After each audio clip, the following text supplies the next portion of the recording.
Bonjour, bienvenue. Je suis Michel Charot, co-gérant du GAEC de la Vinardière avec mon frère. Je suis Charot Jean-Richard. Nous sommes associés depuis 1983.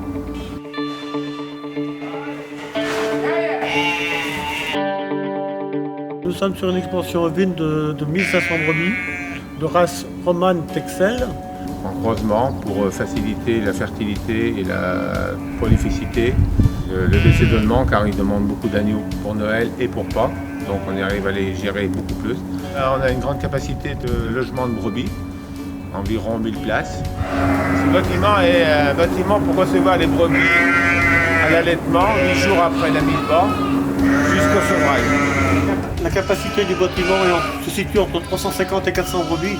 On peut dire qu'il y a 1177 brebis d'agnelés pour 2299 agneaux, avec un taux de prolificité de 195. Et là, nous sommes dans le bâtiment où on met les brebis sèches, c'est-à-dire après l'allaitement ou alors les agnelles. Là, pour l'instant, c'est les agnelles qui y sont.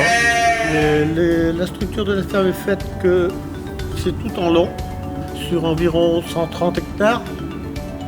On a juste une route de chaque côté à traverser pour aller dans les parcelles qui sont aux extrémités, mais qui ne sont pas énormes. Il y a 15 hectares de chaque côté de la route. Tout le reste est géré par des chemins. Les prairies sont toutes avec des abreuvoirs à niveau constant. On a un équipement pour les bâtiments tout automatisé.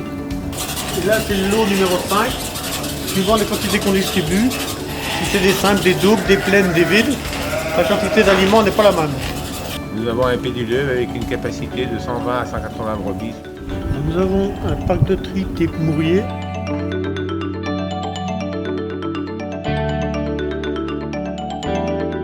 Alors, on a une salle de tonte, une tonte à la bohème qu'on appelle. Et l'avantage, c'est que c'est des tondeurs qui attrapent les brebis. Les bâtiments d'engraissement à Beauvais, sur le deuxième site, sont alimentés par une chaîne d'alimentation avec des nourrisseurs à distribution automatique. Alors en plus, nous avons un bâtiment de stockage pour le fourrage où on arrive à mettre 1500 bottes à peu près, par une foin en botte ronde. Nous avons un autre bâtiment qui est un petit peu moins grand, qui nous permet de stocker notre matériel. Et nous avons un atelier qui fait environ 200 mètres carrés. Entouré quand même de groupes comme les abattoirs, la chambre d'agriculture, la DDT, il y a des groupements au vin. Celui qui veut faire de la vente de proximité, il y a quand même des villes comme Poitiers, Angoulême ou Limoges qui sont à 1 heure de route. On vit bien de notre ferme. On fait un EBE qui fait environ de 80 à 85 000 euros. Et c'est intéressant pour des jeunes de leur dire qu'aujourd'hui ils s'installent, ils peuvent faire ce bilan-là aussitôt.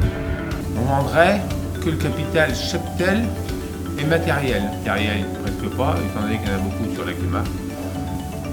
Tout le restant serait mis en location, en petite location.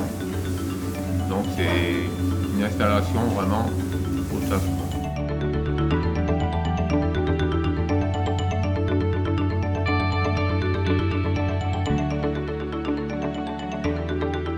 À très vite à la Vinardière.